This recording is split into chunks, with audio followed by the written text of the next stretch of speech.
Jaya Radha Madhava Kunja Bihari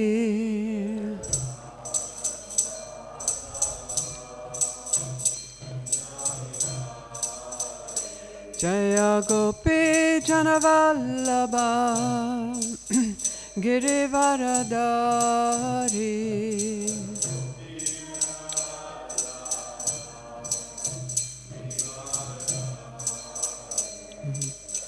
Yashodanandana Braja Janaranjana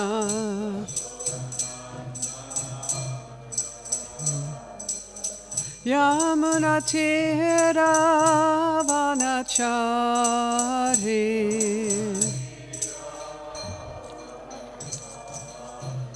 Jaya Radha Madhava Kunja Bihari. Turn this up a little bit. Jaya Gopi Janavallabha Girivaradari. It's no, I went afterwards. It's okay.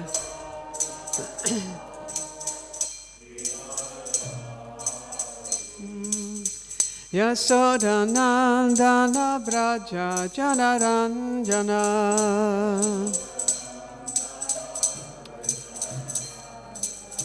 Yasodanandana Braja Janaranjana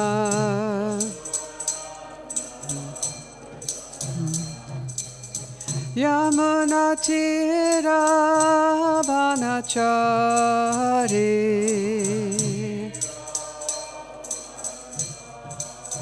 Yamunatira Vanachari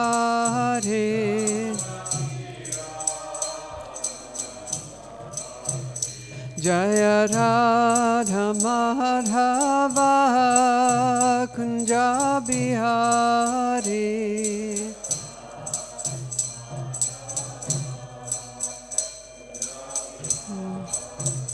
Jaya Radha Madhava Kunja Bihari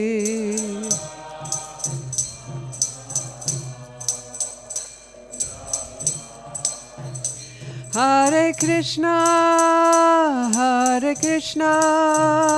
Krishna Krishna, Hare Hare, Hare Rama, Rama Rama, Hare Hare.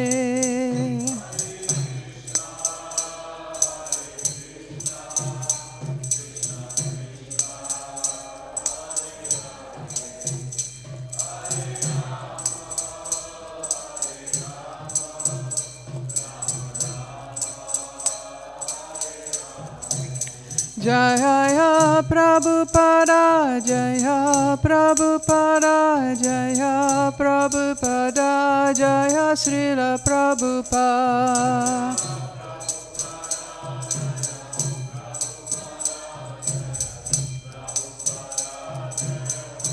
Jaya Jaya Prabhupada, Prabhupada, Prabhupada, Jaya Srila Prabhupada.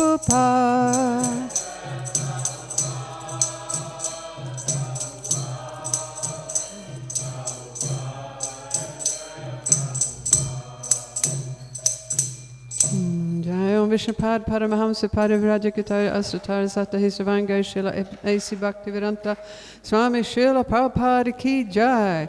ISKCON BBT Founder Acharya Srila Prabhupada Ki Jai. Ananta Gaura Vaishnavinda Ki Jai. Namacharya Srila Haridas Thakur Ki Jai. Shri Shri Radha Govardhana Dari Ki Jai. Shri Shri Krishna Balaram Giraj Lord Nrsingadev Ki Jai. Shri Shri Gaur Nitai Ki Jai. Nitai Gaura Premanandi Hari Hari Bol. All glories to the assembled devotees. All glories to the assembled devotees. All glories to the assembled devotees. All glories to Shri Shri Guru and Gauranga. All glories to Srila Prabhupada. Om Namo Bhagavate Vasudevaya. Om Namo Bhagavate Vasudevaya. Om Namo Bhagavate Vasudevaya. So Hare Krishna everyone, and welcome to this morning's class. So we are reading from the third canto, chapter 24, entitled The Renunciation of Kardama Muni. Thank you, yes, that's a bit easier. And we're up to text number 13. Yeah. There we go. Yeah. Okay, please repeat. Etavatyeva shushrusa karya pitari putrakai badam ityanumanyate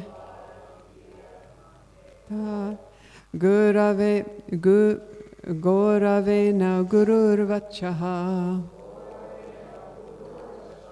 Etavatyeva shushrusa Karya pitari putrakai Bhajam ityanumanyata Gurave na gururvachaha Etavatyeva shushrusa Karya pitari putrakai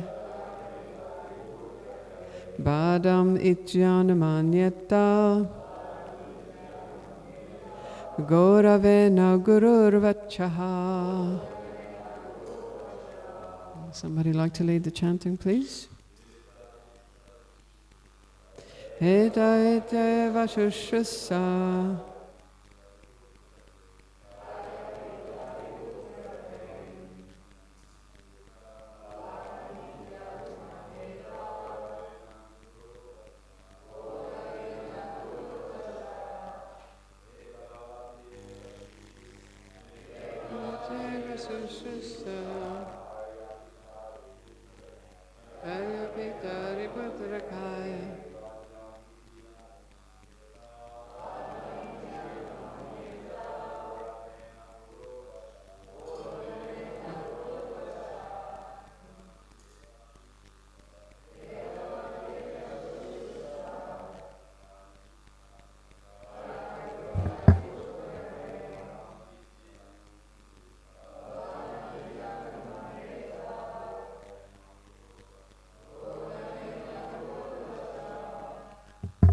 Some of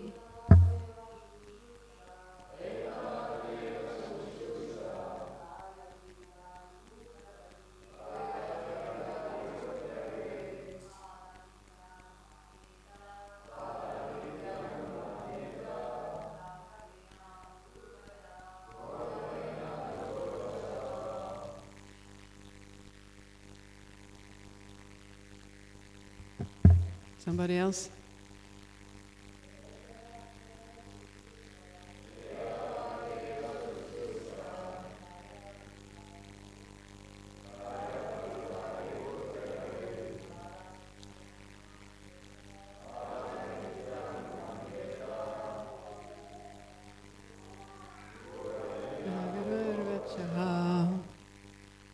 Thank you very much. Okay, here we go. Synonyms. Etavati, to this extent. Eva, exactly. Shushrusa, service. Karya, or to be rendered. Pitari, to the father. Putrakai, by the sons. Badam iti, accepting, yes, sir. Anumanyata, he should obey. Gauravena, with due reference. Guru, of the Guru. Vacha, commands. And here we have the translation. Sons ought to render service to their father exactly to this extent. One should obey the command of his father or spiritual master with due deference, saying, yes, sir. Translation, please repeat. Sons ought to render service to their father exactly to this extent. One should obey the command of his father or spiritual master with due reference, saying, yes, sir. And here's the purport. Purport by Srila Prabhupada Ki Jai. Two words in this verse are very important. One word is pitari and another word is guru. So the son or disciple should accept the words of his spiritual master and father without hesitation. Whatever the father and the spiritual master order should be taken without argument. Yes. There should be no instance in which the disciple or the son says, this is not correct, I cannot carry it out. When he says that, he is fallen. The father and the spiritual master are on the same platform because a spiritual master is the second father. The higher classes are called dvija, twice born. Whenever there is a question of birth, there must be a father. The first birth is made possible by the actual father, and the second birth is made possible by the spiritual master. Sometimes the father and the spiritual master may be the same man, and sometimes they are different men. In any case, the order of the father or the order of the spiritual master must be carried out without hesitation, with an immediate yes. There should be no argument. This is real service to the father and to the spiritual master. Vishwanatha Chakravarti Thakur has stated that the order of the spiritual master is the life and soul of the disciples. As a man cannot separate his life from his body, a disciple cannot separate the order of the spiritual master from his life. If a disciple follows the instruction of the spiritual master in that way, he is sure to become perfect. This is confirmed in the Upanishads. The import of Vedic instruction is revealed automatically only to one who has implicit faith in the Supreme Personality of Godhead and in his spiritual master. One may be materially considered an illiterate man, but if he has faith in the spiritual master as well as in the Supreme Personality of Godhead, then the meaning of scriptural revelation is immediately manifest before him.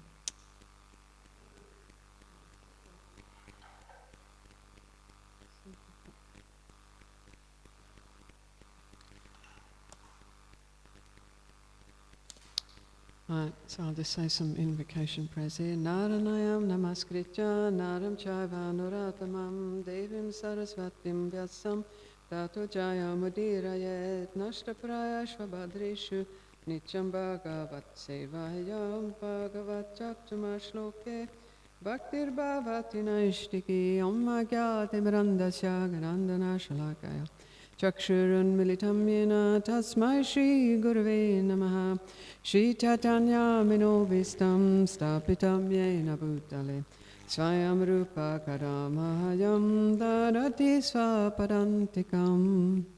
So I humbly ask for the blessings of all the Vaishnava devotees that I may give a class that is pleasing to our dear Lordships, to Srila Prabhupada and our Vaishnava Acharyas, and also to the devotees.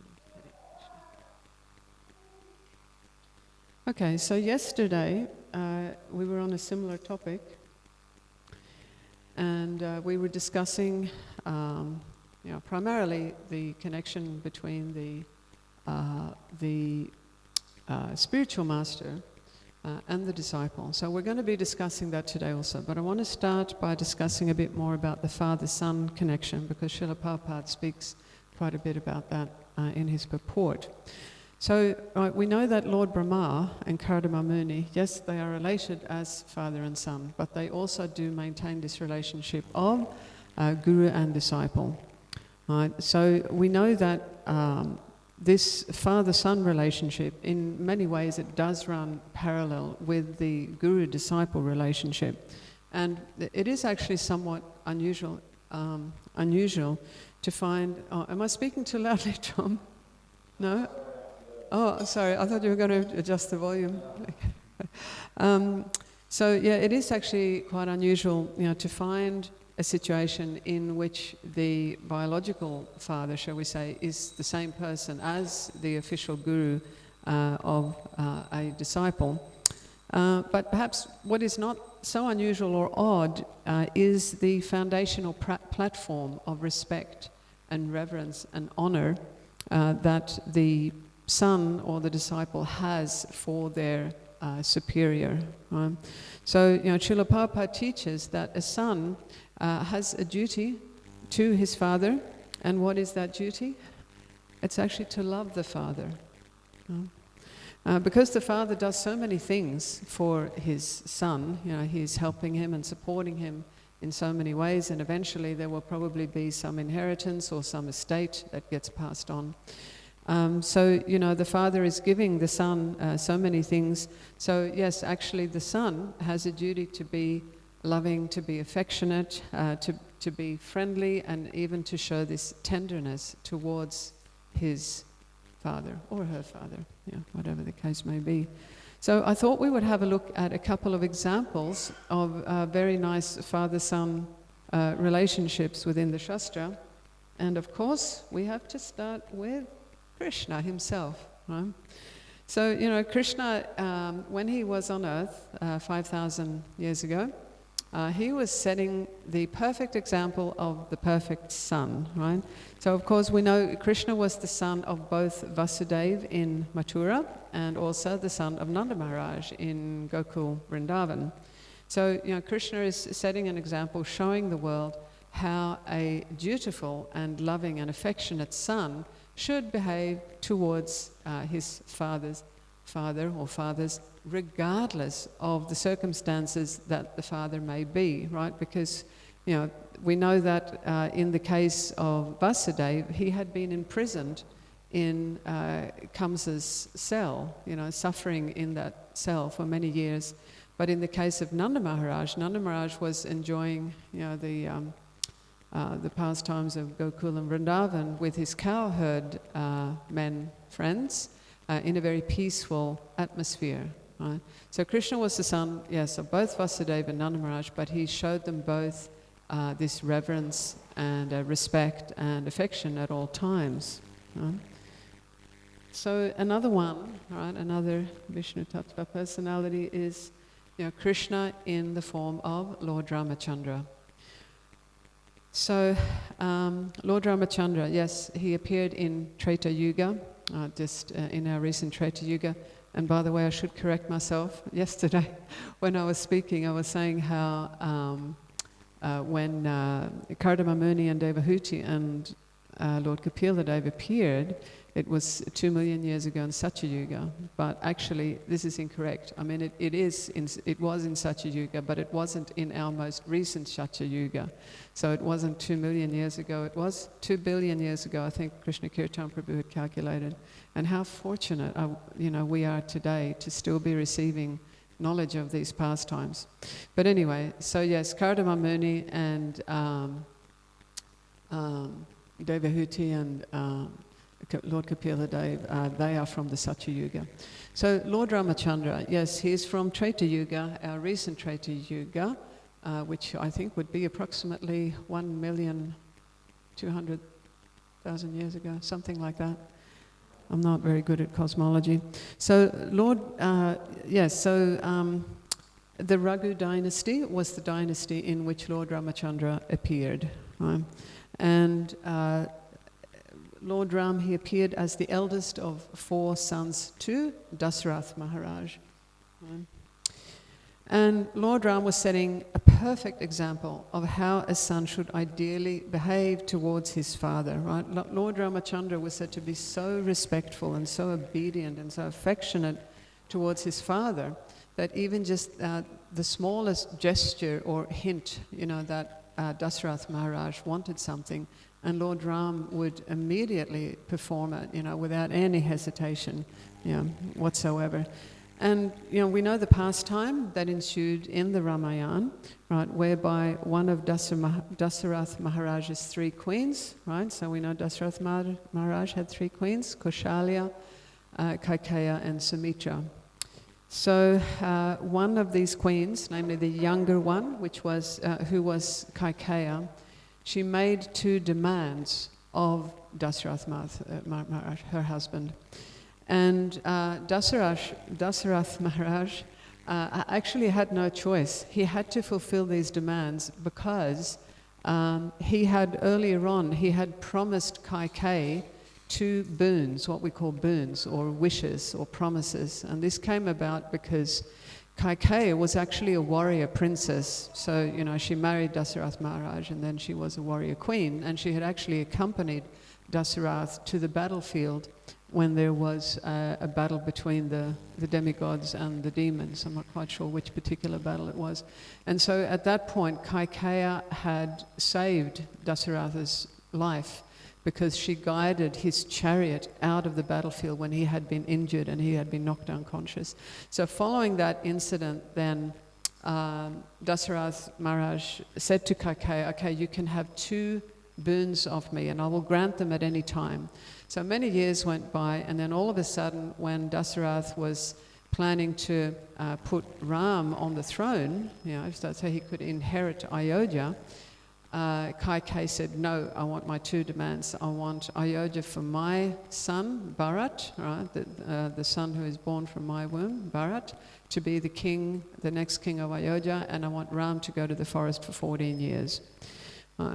So again, Dasarath Maharaj, because the Raghu dynasty is known for keeping their word, their promised word, this was what they were famous about. There's other personalities like Harish Chandra Maharaj, who was, actually I don't think he would know, yes, he was of the Sun dynasty. You have to keep your word, your given word. So anyway, Dasarath Maharaj had no choice. He had to banish Ram, and then Sita and Lakshman went with Ram, and they spent 14 years in the rocky, wild, dangerous jungle. And Bharat was, she wanted him to become the king.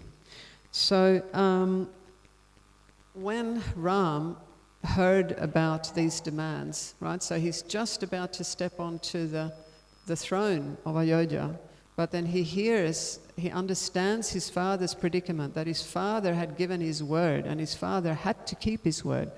So immediately, without even blinking an eye, Ramachandra said, okay, no worries at all. I will go to the forest for 14 years and Bharat, my brother Bharat, can have the kingdom. This is, Lord Ramachandra was so dedicated to not causing any grief or disturbance for his father at all, that he just did this without any hesitation at all. I could talk more about what actually happened after that, but I will stick to my class notes.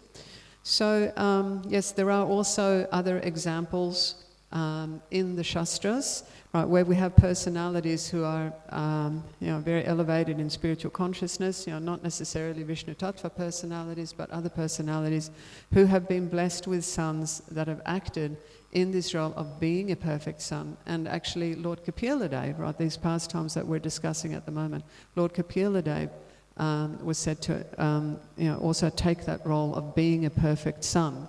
And he is also, of course, Krishna says I think in Bhagavad Gita, that amongst perfected beings, he is represented by Kapila-Dev, Lord Kapila-Dev.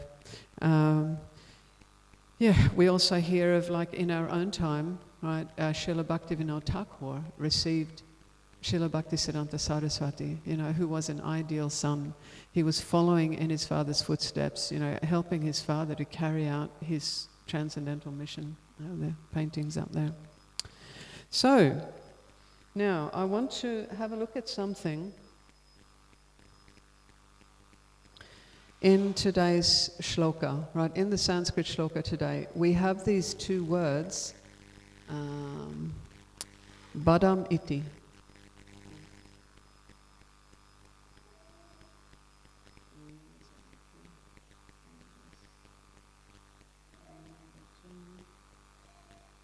Here we go.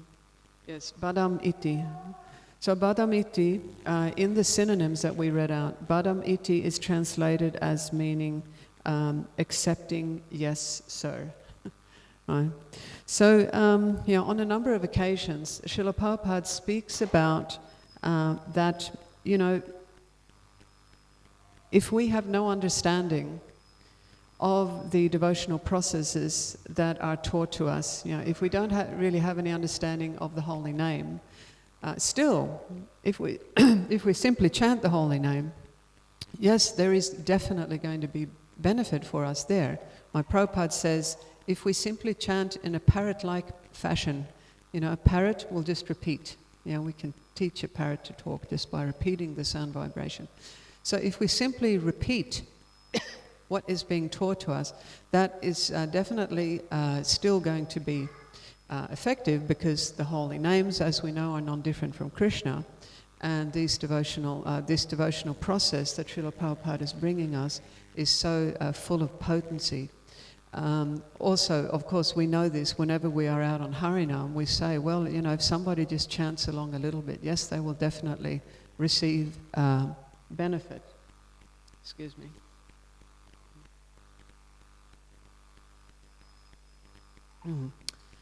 But, there's a but. Srila Prabhupada also teaches that, ideally, we should try to understand, the meaning of the instructions given by Guru, right? So in other words, we should try and understand the devotional process. We should endeavor to understand the importance of the holy name. And also, if we can, we should try to understand the intent of the Guru and also the mission of the Guru. Right? And if we can manage to achieve such understanding, then yes, we will advance faster in Krishna consciousness, and we can also help others to advance faster, shall we say. So it is said that the first-class servant, that is he who understands what is required or what is desired of him. Right? And I think we can apply this both to the disciple and the son, the obedient son. Right? So in other words, without having to be told all the time what has to be done, the first-class servant is he who understands. I want to, so I want to tell a pastime that is a little bit funny, right? So I haven't heard this one told, so much in our current Srimad Bhagavatam classes, but I'm sure the senior devotees will remember, if we go back in time, this one used to be told. So it goes like this. Once upon a time, there was a guru who had very obedient disciples. And the disciples would always carry out his guru's orders, and they would only ever do what the guru asked them to do. So one time the guru had to travel to some place, and so the arrangement was that the disciples were going to carry the guru on a palanquin. You know what a palanquin is? Yeah, it's like a little box, and there's some sticks, and they carry it on their shoulders. So the disciples are carrying the guru on their shoulders, and something happened. Maybe one of the disciples tripped or something, but somehow or other the guru fell out of the palanquin, and he fell into the mud. So he's lying there in the mud. But the disciples, they just keep walking, right? And the guru is calling out, "Hey, what are you doing? Can't you see? You've dropped me. I'm in the mud." And then the disciples say, "Well, you didn't tell us to pick you up." Right. So, this is a bit of a funny pastime, but it is an example of, I think we can say, that there's some extent of immaturity there, in this particular pastime. Immaturity there on behalf of the disciples. They have somehow failed to understand the needs of the guru, right? The needs of the guru. So, responding to the guru's instructions and his recommendations, this is, of course, the primary, shall we say, the primary requirement, right? But Srila Prabhupada also teaches that we need to use our intelligence. Just generally, Srila Prabhupada speaks like this. We need to use our God-given intelligence to understand the nature of all things in Krishna consciousness, and that includes, our relationship with the Guru. So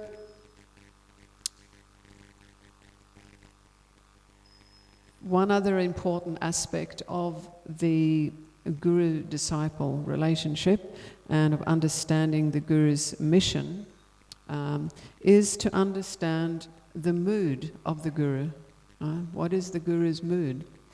We can learn so much about Krishna consciousness in general, right, by understanding the mood of the guru. Right? So the guru's mood will be always favorably disposed towards the expansion of Krishna conscious activities, and always unfavorably disposed towards sinful activities that come along from time to time and they challenge the spread of the Hare Krishna movement. Right? So if the disciple finds that the guru is, unhappy about something, or disturbed by something, whatever it may be, then we can be assured that something has eventuated that has impacted negatively on the mission, on the guru's mission of expanding the Krishna consciousness movement. But we can also understand more specific aspects or features of the guru's mission by understanding the mood of the guru. Like, for example, how does the guru feel about different approaches to preaching, for example? Or how does the guru feel about how devotees are interacting with each other? Or how does the guru feel about how devotees, individual devotees, are carrying out their particular devotional service activities? So, and in relation to understanding Srila Prabhupada's mood about different things, my understanding is this, that it takes us time. We need to really thoroughly read Srila Prabhupada's books and listen to his lectures, not just, robot-like. I mean, reading robot-like is also effective. It's like Srila Prabhupada says, even if we are just chanting like a parrot, yes, that will also be effective. But if we can go deeper and really analyze and really try to understand what is Srila Prabhupada's mood about different aspects or features of his mission, that is going to help us enormously. And another way to really learn about Srila Prabhupada's mood towards different things in this Hare Krishna movement is to seek the, how can we say it, to speak to and to listen to, speak with and to listen to the senior Prabhupada disciples who, by their good fortune, got to spend a lot of time with Srila Prabhupada. So we're very fortunate today. We still have quite a few senior Srila Prabhupada devotees around who, were interacting with Srila Prabhupada. So they got like first-hand, we could say first-hand experience of what Srila Prabhupada's mood was about different aspects of our preaching movement. Now, I want to finish up the class by speaking about a particular pastime. So, and this corresponds to the last, Srila Prabhupada's last sentence in today's purport, where Prabhupada is saying, one may be materially considered an illiterate man, that means one can't read, but if he has faith in the spiritual master as well as in the Supreme Personality of Godhead, then the meaning of scriptural revelation is immediately manifested before him. Okay, so yes, there are wonderful examples throughout the Shastra about disciples' absolute commitment to carrying out the orders or the instructions of the Guru at all costs, right? Even within seemingly impossible situations. And also, again, just, I don't know if any of you have listened to the memoirs, the memories that have been recorded by Prabhupada disciples, right? You can access these, and we hear about how our Prabhupada disciples came up against so many challenges just to establish the Krishna consciousness movement, right? Back in the 60s and 70s. These pastimes are absolutely relishable to listen to. If any of you haven't listened to these, I would highly recommend it. But, okay, I want to read one pastime. So this is from the time of Sri Chaitanya Mahaprabhu. And this pastime took place somewhere in South India. I'm not exactly sure where. There is the example in Chaitanya Charitamrita of a Brahmana in South India who was reading Bhagavad Gita although he was illiterate. That means he couldn't read. The people in the neighborhood knew that he was illiterate, and they made jokes asking him, well, how is it you are reading Bhagavad Gita? So one day Chaitanya Mahaprabhu happened to be in a temple nearby, and he could understand that this man, this Brahmana, was a devotee. He therefore approached him and he asked him, my dear Brahmana, what are you reading? And the Brahmana replied, I'm reading Bhagavad Gita, or rather I am trying to read Bhagavad Gita. I happen to be illiterate, but my Guru Maharaj has said that I must read the 18 chapters of Bhagavad Gita daily. So I am simply trying to carry out his order. Therefore, I am opening and closing the pages. Chaitanya Mahaprabhu then said, I see that you are crying sometimes. Why is this? And the Brahmana replied, saying, yes, I'm crying because when I take up this book, I see a picture of Krishna driving Arjuna's chariot. So Krishna is so kind that he has accepted the position of a servant of his devotee. Therefore, when I see this picture, I weep. Right? So Lord Chaitanya Mahaprabhu then immediately embraced the Brahmana, this image up on the screen here, and said, you have actually read the Bhagavad Gita. I thought this is a very, very sweet pastime. So, this pastime, it shows us the commitment of a disciple to carry out his guru's instructions, even when he or she is up against seemingly impossible situations,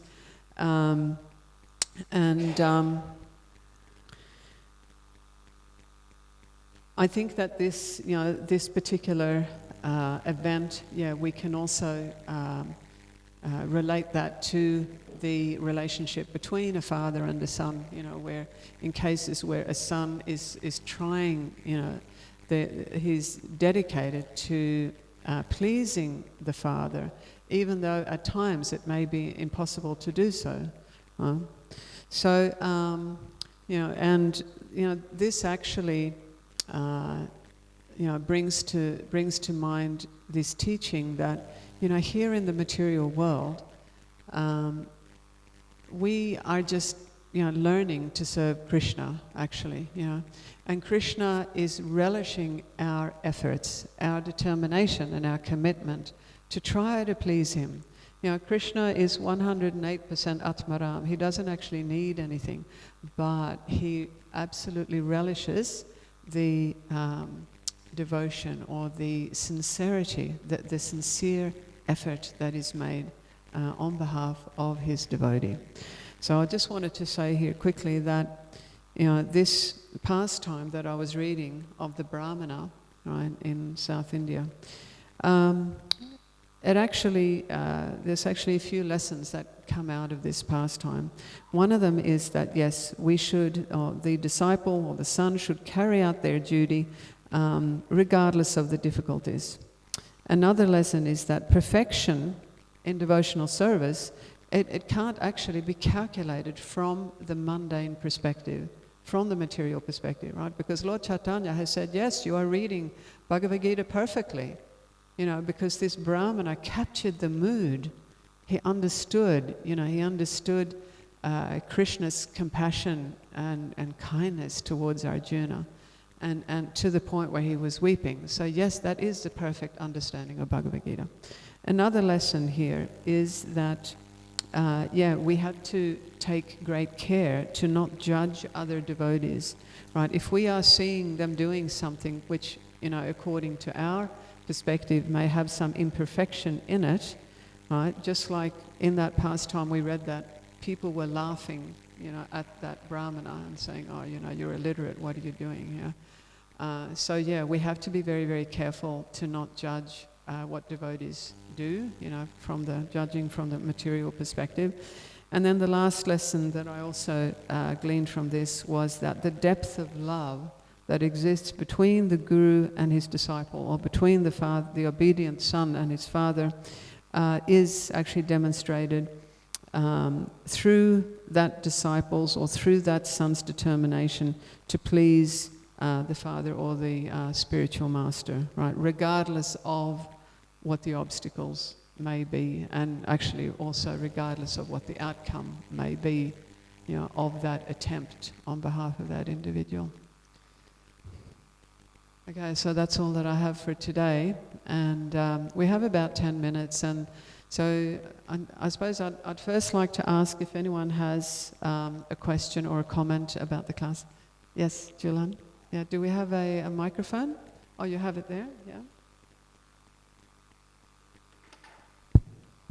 Thank you for the wonderful class. I had 2 questions, if that's okay. Yeah, it's okay. First thing is that you said in order to advance faster, you need to understand the mood, understand the meaning of instruction and intention of Guru, and also you address the importance of understanding the Guru's mood. Yeah, the Guru's mood, yeah. Then how can you understand the subtlety of Guru's How can we understand the mood? And the mood and intention and yeah. So, yeah, thank you, Julian. I think I've understood your question.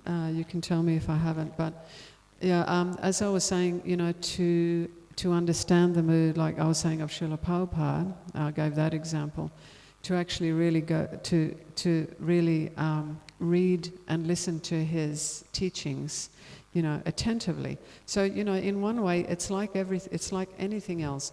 What we give our time to, if we are prepared to put in the time, to really study what Srila Prabhupada is teaching, to really pay attention, for example, when we're reading, and I know I'm guilty of this, reading, Srila Prabhupada's books very quickly, because I'm usually in a hurry, and, but really reading with great attention and with great care, and listening with great attention and with great care. So that was one of the items that I mentioned, and the other item was, to listen to, or if we can, even speak with the very senior disciples who have actually spent personal time with Srila Prabhupada, and have been in Srila Prabhupada's presence when he was starting this movement, because they witnessed firsthand how Prabhupada felt about different things, how Srila Prabhupada would respond to different events that came and went as he was establishing the movement. So they they are very, very valuable sources of Krishna consciousness, actually, our very senior Prabhupada disciples. So am I answering your question, Julian, or were you looking for something else? Yeah, so that applies to our Guru, individual Guru as well, right? To the initiating, yeah. Okay, well, I think that it is the same. Yeah, I mean, the Guru is not an ordinary person, like I was saying yesterday. The Guru is actually an extraordinary person. He or she should be accepted as that.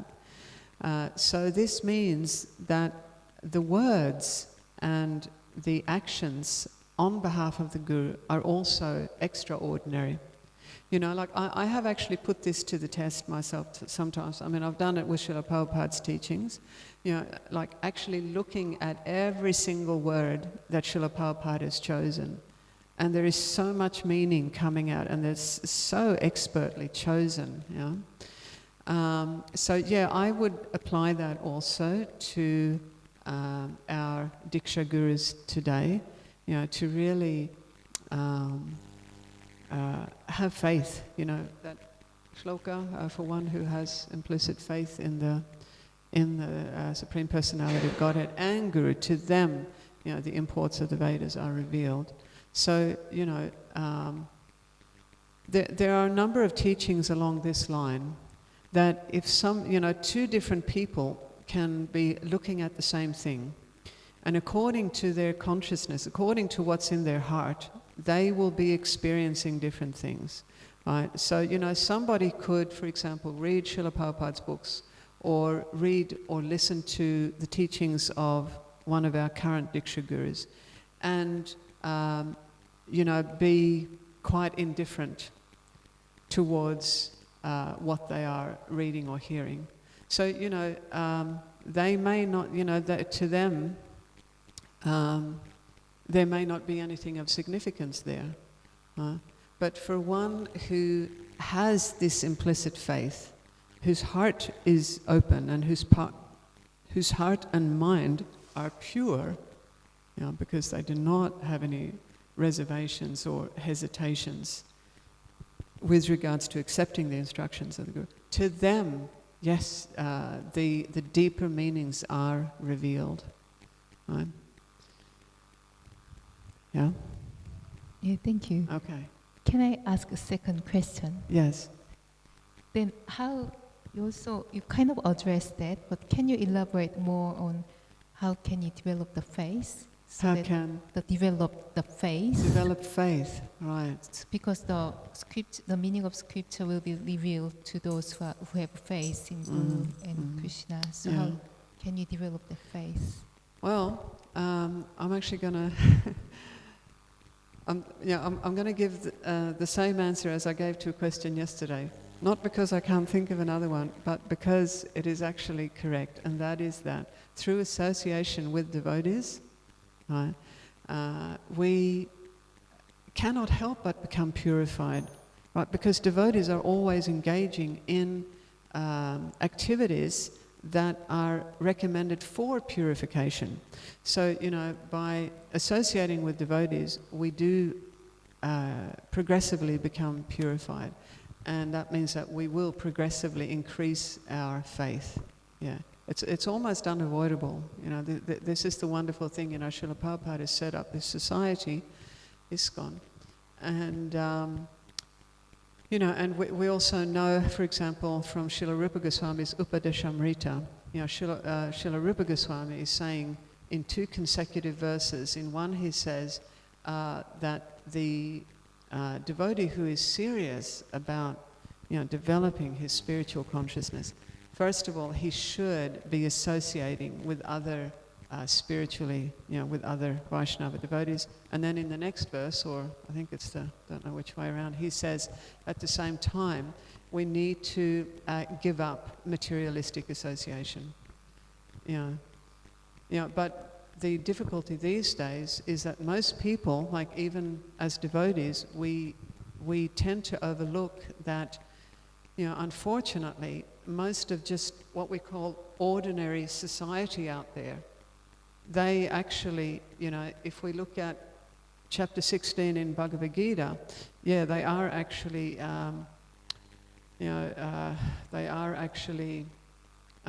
embodying what we call the demoniac qualities. It's not harmless. It is harmful. People who are just doing things that contradict the 4 regulatory principles, for example. That's a demoniac lifestyle. So we need to be very careful in our association, because it will affect our consciousness. And in the renunciation through wisdom, Srila Prabhupada says like this, that material contamination of consciousness, it's like a disease. It comes on so gradually that we do not even notice it. Right? So, it comes into our consciousness, what we are exposed to, and then, it progressively it can build within ourselves, or, it can take root and cause all sorts of problems. So, the association is paramount that we get that right in terms of developing faith. Yeah. Thank you. Thank you, Jilla. Okay, we do have 2 or 3 minutes. If somebody has one quick question, could you please pass the microphone to Noah? Thanks for class, Mataji. I was just thinking, like it says to obey our father and spiritual master, but in the Kali Yuga, like our fathers, they might not, agree with our spiritual master, like so many contradicting instructions or things they might say that just aren't good for us in general. So how do we go about doing that? Because, if every devotee listened to their father, there wouldn't be so many devotees. Thank you, Noah. Yes, it's a good point and question. Thank you. Yeah, so, we have an example of Prahlad Maharaj, Sri Prahlad Maharaj, who had the most formidable demon of Hiranyakashipu as a father. And if we look at Prahlad Maharaj's behavior, he was another perfect son, right? Very obedient son, but he would never do anything that would contradict the desires or the instructions of the Supreme Lord, right? Yeah, so even though, he was as submissive, I suppose, as he could be to his father Hiranyakashipu, still he would not at any point act in the demoniac way, right? Because his father was a demon and his father had put him into a demon school, specifically to try and teach him demoniac principles. But, Prahlad Maharaj would not be affected by that. Yeah, so, that might be an example to follow. Yeah, so we need to always be respectful to our parents and always be loving, regardless of the circumstances, but still to be able to maintain our devotional lives. That's about Krishna Kirtan. Prabhu, do you have anything to add to that particular point? Would you like to give him the microphone, please, Noah? Yeah.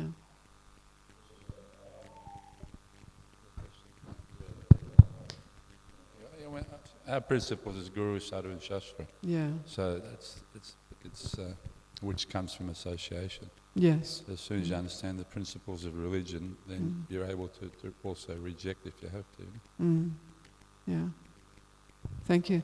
Yeah, see, it is like that. Like if we do not stick to our devotional principles, and if we are not sheltering in Guru, Sadhu and Shastra, then unfortunately we become exposed to the material energy.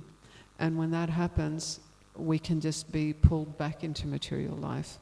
And as I was saying yesterday, according to just one person, either being situated within the Daivi Shakti, right, being, living and practicing as a devotee, compared to living in the material world, there are so many other individuals that are affected. Like even if just one individual becomes a devotee, like you're going out on book distribution now and doing Harinam, yeah. So look at, what good influence you can have. So it's not only about the individual, we should be thinking beyond our parameters, like not only thinking about protecting ourselves from the material energy, but also about individuals who we are connected to, and also just people within our communities that are going to either benefit from our own lifestyle, that's if we are devotee, or they are going to suffer and become more entangled in material life if we choose to head back into material, into the material world. So yeah, we do have a responsibility also as devotees. It's not only about us; it's about others around us also. Yeah. Okay. Look, thank you everyone for listening. Oh, sorry, one more. Yeah. Hare Krishna. You were saying about Prabhupada, every single word was picked perfectly, and you have like a very strong opinion about that. So I was wondering what you would think about now. There's going to be a new Srimad Bhagavatam. They're going to be taking things out of it and things like this. How does that correlate? Yeah. So I was actually just communicating with. I don't remember his name, one of the editors just a couple of weeks ago about that. And they are actually not hardly changing very much at all.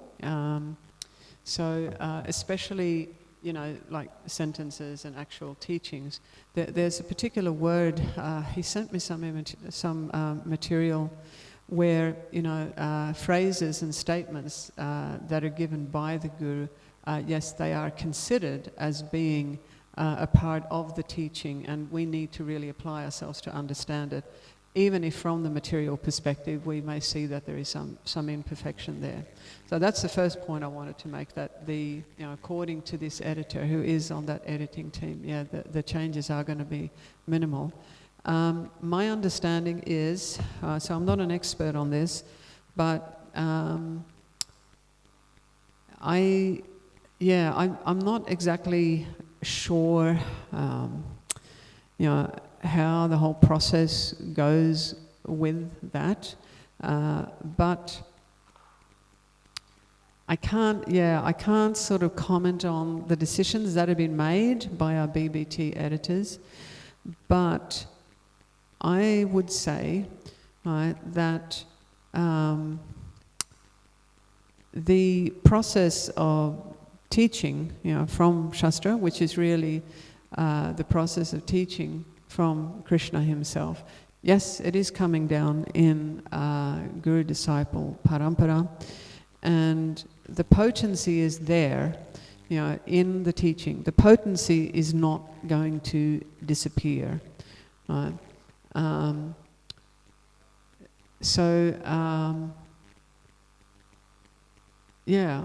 I would, if I was to give like a practical instruction to somebody about this, if somebody was concerned, I would say what I was saying to Julan, right? Again, quoting this verse, for one who has implicit faith in both Guru and the Supreme Personality of Godhead, the deeper meanings, the meanings of Shastra is revealed.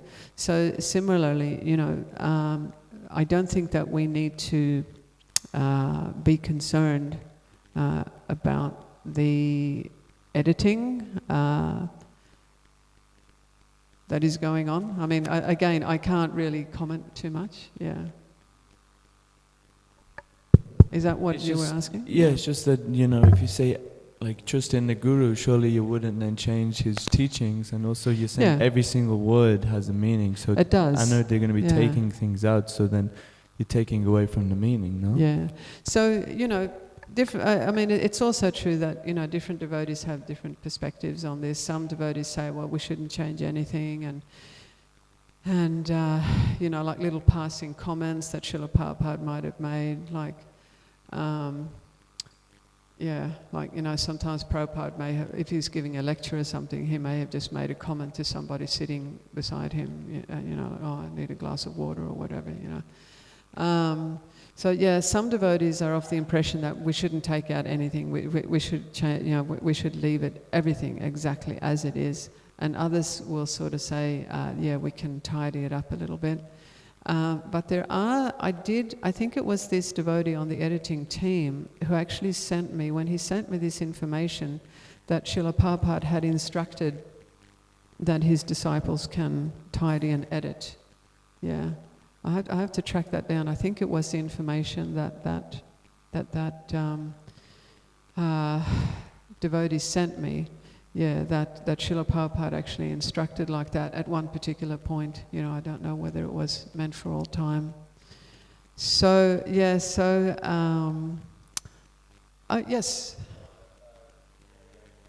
Jayadvaita Maharaj, that's the one. Yes. Jayadvaita Maharaj was instructed to, or was given permission to edit, Srila Prabhupada's writings. Was it the writings or the recordings?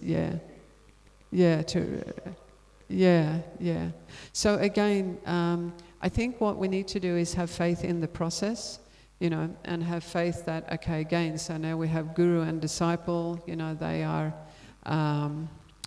sort of, working together, one could say, to deliver the message of Krishna. And I think as long as everything is done very properly, then we can, feel quite confident that that there isn't going to be any loss in the actual teaching. I think our more senior devotees are better to comment on this. Those who are more senior than myself. I don't think that the concern that you have raised. I don't think that this takes away from the point that I was making about every single word. Srila Prabhupada has chosen as being spiritually surcharged. I always used to say, you can go into any one of Srila Prabhupada's books, just read one sentence, pick out one sentence, any sentence, and you can do a whole PhD on it. I'm quite certain of it. And I'm in a good position to make this comment because I'm doing my second PhD at the moment, right?